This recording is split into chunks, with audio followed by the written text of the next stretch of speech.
అందరికీ స్వాగతం. అందరికీ నమస్కారం. ఈరోజు మన ఆత్మయాత్రలో కొత్త అధ్యాయం కర్మ. కర్మ గురించి మీరు ఎన్నో రకాలుగా, ఎన్నో చోట్ల వినుంటారు. ఎన్నో సార్లు కూడా వినుంటారు. ఈరోజు కర్మ మీరు కొంచెం వేరే దృష్టికోణంలో చూడబోతున్నారు. కర్మ అనేది ఇన్నాళ్ళు ఒక విధి అని అనుకుంటున్నాము. కానీ అది విధి కాదు.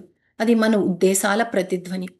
ప్రతి ఆలోచన కూడా ఒక వాస్తవంలో ఒక అలలా విస్తరిస్తుంది.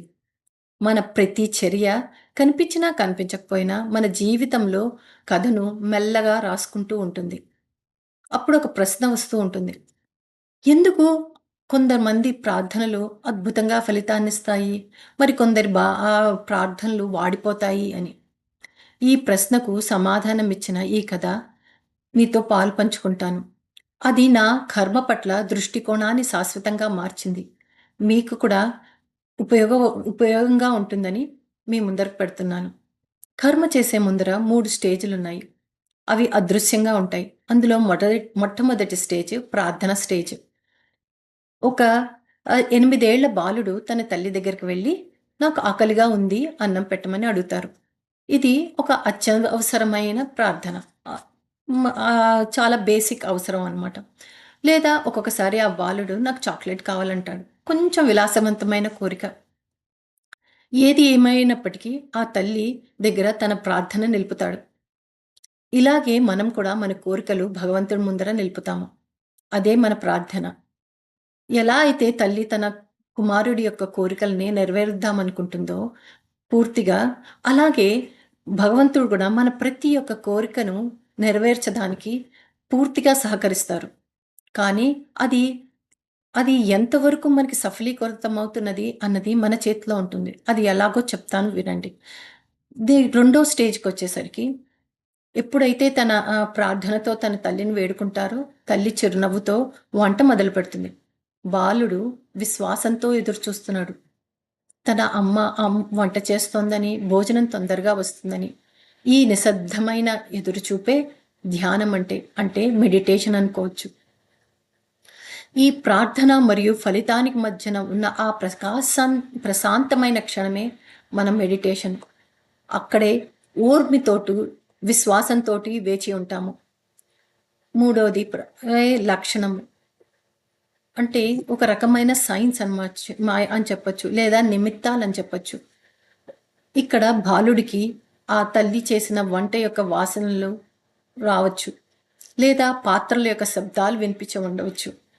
అమ్మ వంట పూర్తి చేస్తోంది. నాకు తొందరలోనే నాకు కావాల్సింది వస్తుందన్న సంకేతం అతనికి తెలుస్తుంది. అలాగే మన హృదయాల్లో కూడా మన యొక్క కోరికలు నెరవేరుతున్నప్పుడు ఒక అద్భుతమైన కళల రూపంలోనూ, లేక అనుభూతుల రూపంలోనూ, లేదా ఒక మంచి శకునాలతోటూ లేదా సింక్రోనోసిటీస్ ద్వారానో తెలుస్తూ ఉంటుంది. ఇంకా లాస్ట్‌ది అదే కర్మ. ఈ ఈ ఈ స్టేజ్ కర్మ స్టేజ్. ఇక్కడ తల్లి భోజనం పెడుతుంది. తల్లి భోజనం పెట్టినప్పుడు అది అతని యొక్క కోరిక నెరవేరాలంటే అతను ఆ భోజనాన్ని తినాలి. లేదా ఆ చాక్లెట్‌ని తినాలి. ఇదే ప్రాక్టికల్‌గా చెప్పాలంటే ఇదే కర్మ. కానీ ఇక్కడ కర్మ చేసినప్పుడు కొన్ని ఫలితాలు కూడా ఉంటాయన్నమాట. అవి కొన్ని ఊహించనివి, కొన్ని ఊహించనివి. అది ఎలాగో తెలుసుకుందాం. ఆ పిల్లవాడు ఆ తల్లి చేసిన భోజనాన్ని తిని చాలా సంతోషంతోటి, చాలా ఆనందంతోటి తన తల్లికి కృతజ్ఞత చెప్తాడు. లేదా ఆ భోజనం బాలేదని కంప్లెయింట్ చేస్తాడు. లేదా ఆ భోజనము తక్కువుందని చెప్పచ్చు. లేదా చాలా సేపటి నుంచి వెయిట్ చేస్తున్నానని మారాయం చేయొచ్చు. లేదా అతనికి పూర్తిగా ఆకలి పోయి ఉండొచ్చు. ఆ అపెటైట్ పోయి ఉండొచ్చు. లేదా తన స్నేహితురాళ్ళో వచ్చి ఆడుకోదానికి రమ్మంటే ఆడుకోదానికి వెళ్ళిపోయి ఉండొచ్చు. సో, ఫలితం మీద మనకి నియంత్రణ ఉండకపోవచ్చు. అలాగే మన ప్రతి ఒక్క కోరిక ప్రతి ఒక్క కల ఒక ఉద్దేశంతో మొదలవుతుంది. కానీ దాన్ని పూర్తి చేసేది చర్య. ఇదే ఈ కథ నాకు నేర్పింది. మనకు ఫలితం మీద నియంత్రణ ఉండదు. కానీ మన చర్యలో మాత్రం నిజాయితీ ఉండాలి.